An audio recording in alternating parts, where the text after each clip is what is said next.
If you're receiving Social Security, stop scrolling because March is bringing changes to your money. Some people will see increases, others may be surprised, and some are about to discover they were underpaid for years. In the next few minutes, I'm going to walk you through exactly what's changing, when your payment is arriving, and how to make sure you don't miss a single dollar you've earned. Stay with me until the end because one of these updates could directly impact your check. And before you click away, there's one change that many people completely overlook, and it's costing some retirees hundreds of dollars each month without them even realizing it. If you're on Social Security or getting close to it, this channel is for you. I explain these topics in plain English. No confusing government jargon, no scare tactics, just real updates that affect your money. I don't try to cover everything. I focus on what truly matters to people living on Social Security. First, let's briefly step back and talk about what Social Security actually is. Many people have paid into this system for decades, but don't fully understand how it works. And that's completely okay.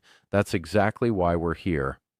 Social Security is a federal government program that provides monthly payments to retired workers, individuals with disabilities, and families of workers who have passed away. Throughout your working life, you contribute through payroll taxes deducted from your paycheck. Then when you retire, become disabled, or lose a spouse, the government sends that money back to you in the form of monthly benefits. Millions of Americans rely on this income not as a small supplement, but as their primary source of support. For many seniors especially, Social Security is the difference between being able to pay rent or not. So when changes happen to Social Security, it's a very big deal. This March is bringing shifts that will be noticeable for a large portion of recipients. And when we say noticeable, we mean in both positive ways and in ways that require careful attention so no one is caught off guard. The first change people will notice involves payment amounts. At the beginning of the year, there was a cost of living adjustment, commonly known as COLA. This happens every year and is designed to help Social Security benefits keep pace with inflation. Inflation, as we all know, means prices rise over time. Milk costs more than it did 5 years ago. Gas costs more. Rent and groceries cost more. The COLA is the government's way of acknowledging this reality and increasing your benefits slightly to help keep up. This year's COLA was set at 2.5%. At first glance, that might not sound significant, but when you calculate it, it adds up. If you were receiving $1,800 per month, a 2.5% increase equals about $45 more each month. That's $540 over a full year. For individuals living on fixed incomes and counting every dollar, that's meaningful money. It can help cover groceries, utilities, medication, or simply provide a bit more peace of mind.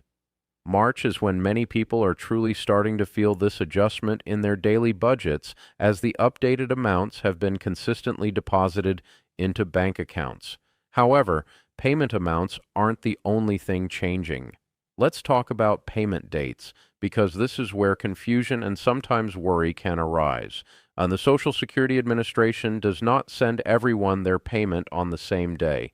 Instead, the schedule is based on your birthday, specifically the day of the month you were born. If your birthday falls between the 1st and the 10th, your payment arrives on the second Wednesday of the month. If your birthday falls between the 11th and the 20th, your payment comes on the third Wednesday. If your birthday falls between the 21st and the 31st, your payment is sent on the fourth Wednesday. And there's also a separate group, individuals who began receiving benefits before May 1997.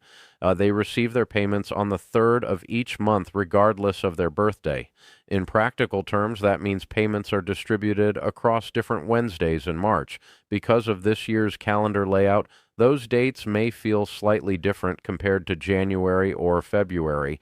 Some people may receive their payment earlier than expected, while others may feel like they're waiting longer. If you're ever unsure about your payment date, the best step is to log into your My Social Security account on the official SSA website at ssa.gov and check your schedule.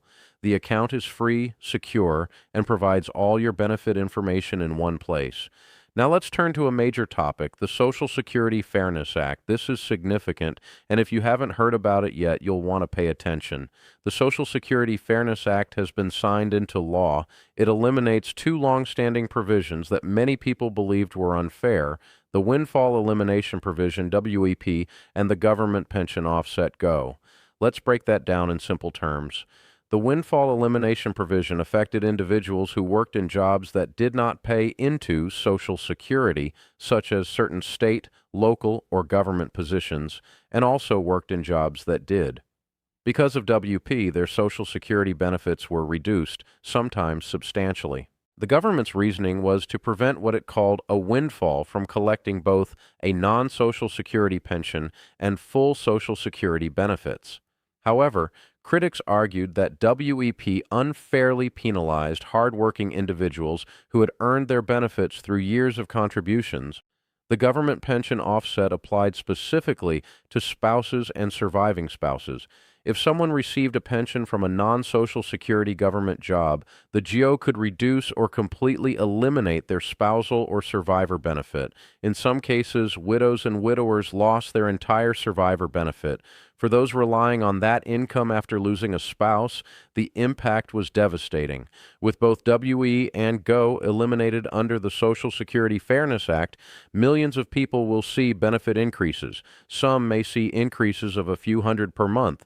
Others, particularly those heavily affected by the GEO, could see increases of several hundred or more. The SSA has been processing these adjustments, and in March, many recipients are either receiving updated payments or notices detailing their new benefit amounts.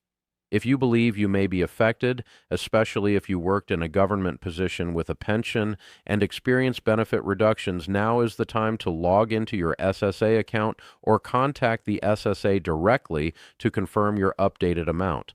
Let's also discuss Supplemental Security Income, or SSI. SSI differs from traditional retirement benefits. It's designed for individuals with limited income and resources, including seniors, blind individuals, and people with disabilities. Unlike regular Social Security, SSI does not require a work history. For 2025, the maximum federal SSI payment is approximately $967 per month for individuals and about $1,450 for couples. These amounts increased with the COLA adjustment as well. SSI payments are issued on the first of the month, unlike retirement benefits, which follow the Wednesday schedule. Some individuals receive both SSI and Social Security retirement benefits, known as concurrent benefits. If that applies to you, seeing deposits on two separate dates is completely normal. Now let's talk about Medicare premiums and how they affect your Social Security payment. Most people enrolled in Medicare have their Part B premium automatically deducted from their Social Security benefit. Medicare Part B covers doctor visits and outpatient services. In 2025, the Part B premium increased. That increase is deducted before your benefit reaches your bank account. So while your Social Security payment went up due to the COLA, part of that increase may have been offset by higher Medicare premiums. As a result, the net deposit may appear smaller than expected. Another important topic is taxes. Many people assume Social Security benefits are entirely tax-free. That's true for some, but not for everyone. Taxability depends on your combined income, which includes your adjusted gross income, any non-taxable interest, and half of your Social Security benefits. If you're single and your combined income falls between $25,000 and $34,000, up to 50% of your benefits may be taxable. Above $34,000, up to 85% may be taxable.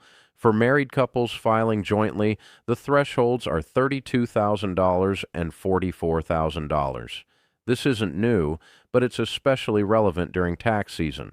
If you're uncertain about how taxes apply to your benefits, consider consulting a tax professional or using a free service such as the AAP Tax Aid Program. The SSA has also expanded online access through the My Social Security account. Through this portal, you can view payment history, download benefit verification letters, update direct deposit information, and access your Social Security statement. Setting up an account is one of the smartest steps you can take to stay informed. Recently, there have been concerns about SSA staffing levels, office closures, and long wait times. If you've called or visited an office lately, you may have noticed delays. Whenever possible, use the online portal first. If you must call, try early morning hours. If you need an in-person visit, schedule an appointment in advance.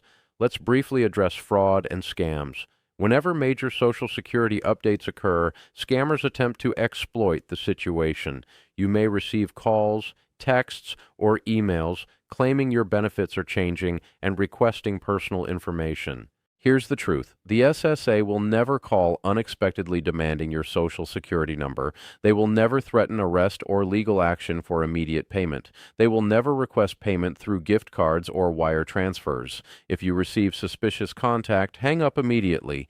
Do not click links. Report it to the SSA Office of the Inspector General or through the official website. Now let's discuss working while receiving benefits. If you are under full retirement age and still working while collecting Social Security, there are earnings limits in 2025.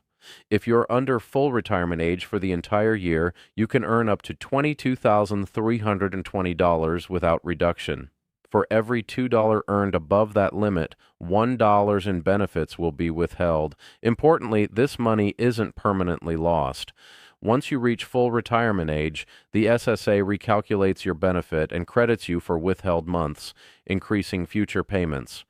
If you are at or beyond full retirement age, there are no earnings limits. Delaying benefits can also increase your payment. While many people claim at 62, doing so results in a permanently reduced benefit up to 30% less compared to claiming at full retirement age, which for most people is 67.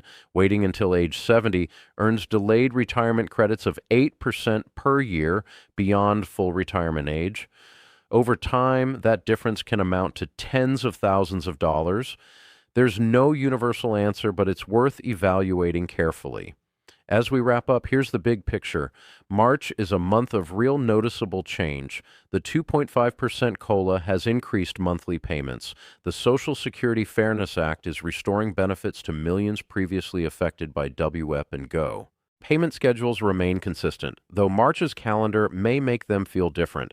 Medicare premiums continue to be deducted, potentially reducing the visible increase. And SSA's online tools are available to help you track everything. If there's one message to remember, it's this: don't leave money on the table and don't be caught off guard. Know what your benefit should be, know when it arrives, know how to verify it, and know how to protect yourself from fraud.